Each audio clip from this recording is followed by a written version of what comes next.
ಅಂದ್ರೆ ಇಂಟ್ರೆಸ್ಟ್ ಅಂದ್ರೆ ಸಿನಿಮಾ ತುಂಬಾ ನೋಡ್ತಾ ಇದ್ವಿ. ಹಾ. ಥಿಯೇಟರ್ಗೆ ಹೋಗ್ಬಿಟ್ಟೆ ನಾವು ತುಂಬಾ ಸಿನಿಮಾ ನೋಡ್ತಾ ಇದ್ವಿ. ನಾನು, ನನ್ನ ತಮ್ಮ, ನನ್ನ ಕಸಿನ್ ಫಸ್ಟ್ ನಮ್ಗೆ ಅಭ್ಯಾಸ ಮಾಡಿದ್ದು. ಅವ್ನು ನಾವು ಚಿಕ್ಕವರ ಜೊತೆಗೆ ಕರ್ಕೊಂಡು ಹೋಗ್ತಾ ಇದ್ದ. ನಾವು ಪುಟ್ನಂಜ, ಚಿನ್ನ, ಆ ಫಿಲ್ಮ್ ಎಲ್ಲ ನಾವು ಥಿಯೇಟರ್ ನೋಡಿದ್ವಿ. ಅವಾಗ ನಮ್ಗೆ ಏನಂತಾನೆ ಅರ್ಥ ಆಗ್ತಿದ್ ವಯಸ್ಸಲ್ಲೇ ನಾವು ನೋಡ್ತಾ ಇದ್ವಿ. ಸೊ ಹಂಗೆ ಫಿಲ್ಮ್ ನೋಡೋ ಹುಚ್ಚು ಬೆಳೀತಾ ಬಂತು. ಮನೇಲಿ VCR ತರ್ತಾ ಇದ್ವಿ. ಬಾಡಿಗೆಗೆ 10-15 ರೂಪಾಯಿ ಇರ್ತಿದ್ ದಿನಕ್ಕೆ ಅದು ಕ್ಯಾಸೆಟು ತಂದು ಪ್ಲೇ ಮಾಡಿ ಮೂವೀಸ್ ನೋಡೋದು. ಆಮೇಲೆ CD ಬಂತು. ಸೊ CDs ತಂದು ನೋಡೋದು. ಈ ತರ ತುಂಬಾ ಸಿನಿಮಾಸ್ ಎಲ್ಲ ನೋಡೋ ಹುಚ್ಚಿತ್ತು. ಅಂಡ್ ಯಾವತ್ತೂ ಅನ್ಕೊಂಡಿರ್ಲಿಲ್ಲ ಲೈಕ್ ನಾನು ಆಕ್ಟರ್ ಆಗ್ಬೇಕು ಮುಂದೆ ಅಂತ ನಾನು ಅನ್ಕೊಂಡಿರ್ಲಿಲ್ಲ. ಆಮೇಲೆ ಕೆಲವೊಂದಷ್ಟು ಜನ ಹೇಳೋರು, ಈಗ ಹೇಳೋರು ಸ್ವಲ್ಪ ಹುಷಾರಾಗಿರ್ಬೇಕು ಹೇಳೋರ ಹತ್ರ.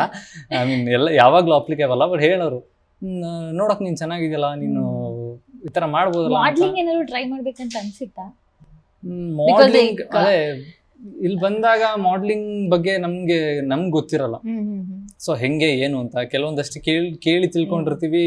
ಅದರಿಂದ ಏನಲ್ಲಿ ಸರಿ ಇಲ್ವಂತೆ, ಸುಮ್ಮನೆ ಏನೇನೋ ಅಲ್ಲಿ ಐ ಮೀನ್ ಆ ಇಂಡಸ್ಟ್ರಿನೇ ಸರಿ ಇಲ್ವಂತೆ ಅನ್ನೋ ಒಪಿನಿಯನ್ ಇರುತ್ತೆ ಯೂಶಲಿ. ಇವಾಗ್ಲೂವರೆಗೂ ಅಷ್ಟೇ.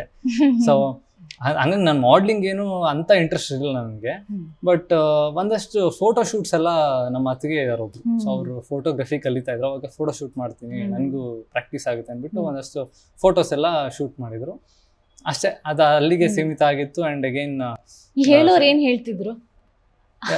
ಮಾಡ್ಲಿಂಗ್ ಇದ್ರಲ್ಲ, ಅಥವಾ ಅದೇ ನೋಡಕ್ ಚೆನ್ನಾಗಿದ್ಯಾ, ಯಾಕೆ ಟ್ರೈ ಮಾಡು ಫಿಲ್ಮ್.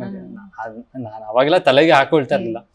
ಬಟ್ ಅಗೇನ್ ಅದೇ IT ಕೆಲಸ ಸ್ಟಾರ್ಟ್ ಮಾಡಿದೆ. ಮೀನ್ ವೈಲ್ ನನಗೆ ಗ್ರಾಫಿಕ್ ಡಿಸೈನ್ ಸ್ವಲ್ಪ ಇಂಟ್ರೆಸ್ಟ್ ಇತ್ತು. ಸೊ ಯೂಟ್ಯೂಬ್ ಎಲ್ಲ ನೋಡ್ಬಿಟ್ಟು ಒಂದಷ್ಟು ಟೂಲ್ಸ್ ಎಲ್ಲ ಕಲ್ತ್ಕೊಂಡೆ. ಆ್ಯಂಡ್ ಫ್ರೀಲಾನ್ಸಿಂಗ್ ಸ್ಟಾರ್ಟ್ ಮಾಡಿದೆ.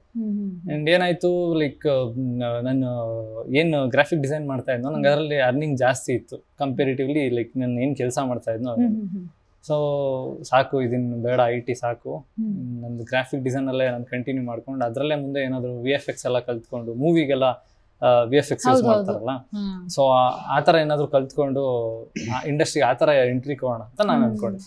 ಓಕೆ ಅಂತ ಒಂದು ಕೆಲಸ ಬಿಟ್ಬಿಟ್ಟು ಒಂದು VFX ಕೋರ್ಸ್ ಜಾಯ್ನ್ ಆದೆ. ಸೊ ಅವಾಗ ಸ್ವಲ್ಪ ನನಗೇನೋ ಲೈಕ್ ಇದು ಒಂದು ಚಿಕ್ಕ ಆಕ್ಸಿಡೆಂಟಲ್ಲಿ ಮತ್ತೆ ಲಿಗಮೆಂಟರ್ ಆಗೋದು ಕಾಲು.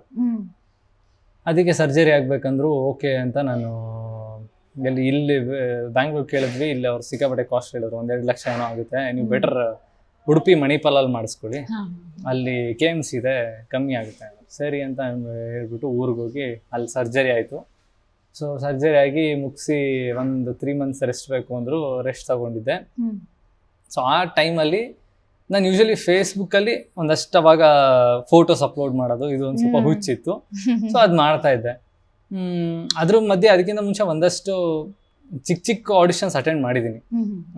ಅಂದರೆ ಅಂತ ಸೀರಿಯಸ್ ಆಗಿ ಮಾಡಿದಲ್ಲ, ಏನೋ ಹೇಳ್ತಾ ಇದ್ದಾರೆ ಲೈಕ್ ಏನೋ ನನಗೆ ಯಾರೋ ರೆಫರ್ ಮಾಡಿ ಹೇಳಿದ್ರು, ಇಲ್ಲಿದೆ ಆಡಿಷನ್ ಹೋಗು ಅಂತ ಎಲ್ಲ ಹೇಳಿದಾಗ ಹೋಗಿದ್ದೆ. ಬಟ್ ಅಷ್ಟು ಸೀರಿಯಸ್ ಆಗಂತ ಏನು ಯಾವುದೂ ಅಟೆಂಡ್ ಮಾಡಿರಲಿಲ್ಲ. ಸರಿ ಅಂದ್ಕೊಂಡು ಸುಮ್ಮನೆ ಮನೇಲೇ ನಂದು ಗ್ರಾಫಿಕ್ ಕೆಲಸ ಮಾಡ್ಕೊಂಡಿದ್ದೆ. ಸೊ ಅವಾಗ ಫೇಸ್ಬುಕ್ಕಲ್ಲಿ ಒಬ್ಬರು ಸ್ಟಾರ್ ಸುವರ್ಣ ಚಾನೆಲ್ EP ಆಗಿದ್ರು. ಸೊ ಅವರು ಈ ಥರ ಮೆಸೆಂಜರಲ್ಲಿ ಮೆಸೇಜ್ ಮಾಡಿಬಿಟ್ಟು ಒಂದು ಪಕ್ಕಾ ಲವ್ ಸ್ಟೋರಿ ಇದು ಒಂದು ಕತೆ ರೆಡಿ ಮಾಡ್ತಾ ಇದ್ದೀವಿ, ಫುಲ್ ಯೂತ್ಫುಲ್ ಆಗಿರುತ್ತೆ, ನಿಮ್ಗೆ ಇಂಟ್ರೆಸ್ಟ್ ಇದೆಯಾ ಅಂತ. ಸರಿ ಸರ್, ಓಕೆ, ನಾನು ಒಂಚೂರು ಮನೇಲಿ ಮಾತಾಡ್ಬಿಟ್ಟು ಹೇಳ್ತೀನಿ ನಿಮಗೆ ಅಂತಂದೆ. ಯೂಶಲಿ ಮಿಡಲ್ ಕ್ಲಾಸಲ್ಲಿ ಏನಾಗುತ್ತೆ ಅಂದರೆ ರಿಸ್ಕ್ ತೊಗೊಳಕ್ಕೆ ರೆಡಿ ಇರಲ್ಲ ಯೂಶಲಿ. ಸೊ ಮುಂದೆ ಏನು ಈಗ ಇಂಡಸ್ಟ್ರಿಗೆ ಹೋದರೆ ಹಿಂಗೆ ಅರ್ನಿಂಗ್ಸ್ ಹೆಂಗೆ, ಅದು ಮುಗಿದ್ರೆ ಏನು, ಮತ್ತೆ ಕೆಲಸ ಇರಲ್ಲ. ಸೊ ಈ ಥರ ಎಲ್ಲ 100 ಕ್ವಶನ್ ಇರುತ್ತೆ. ನನಗದಿರಲಿಲ್ಲ, ಬಟ್ ಮನೆಯವ್ರಿಗಿತ್ತು. ನಾನು ರಿಸ್ಕ್ ತೊಗೊಳಕ್ಕೆ ರೆಡಿ ಇದ್ದೆ. ಮನೆಯವ್ರಿಗೆ ಇದ್ದೇ ಇರುತ್ತಲ್ಲ, ಮನೆಯವ್ರ ಅಪ್ಪ ಅಮ್ಮ ಏನಂತಂದ್ರು, ಓಕೆ ನೀನು ಮಾಡ್ತೀನಿ ಅಂದರೆ ಮಾಡು, ಬಟ್ ಇವಾಗ ಏನು ಗ್ರಾಫಿಕ್ ಡಿಸೈನ್ ಮಾಡ್ತೀವಿ ಅದನ್ನು ಬಿಡ್ಬೇಡ, ಅದ್ರ ಜೊತೆಗೆ ಮಾಡೋದಾದ್ರೆ ಓಕೆ ಮಾಡು ಅಂತ ಅಂದ್ರು. ನಾನಂದ್ರೆ ಮೆಸೇಜ್ ಮಾಡಿಬಿಟ್ಟು ಹೇಳಿದೆ, ಸರಿ ಸರ್ ಓಕೆ ಮಾಡ್ತೀನಿ, ಏನು ಮಾಡಬೇಕು ಅಂತ. ಸರಿ ಬೆಂಗಳೂರಿಗೆ ಬನ್ನಿ, ಒಂದು ಸ್ಕ್ರೀನ್ ಟೆಸ್ಟ್ ಇರುತ್ತೆ.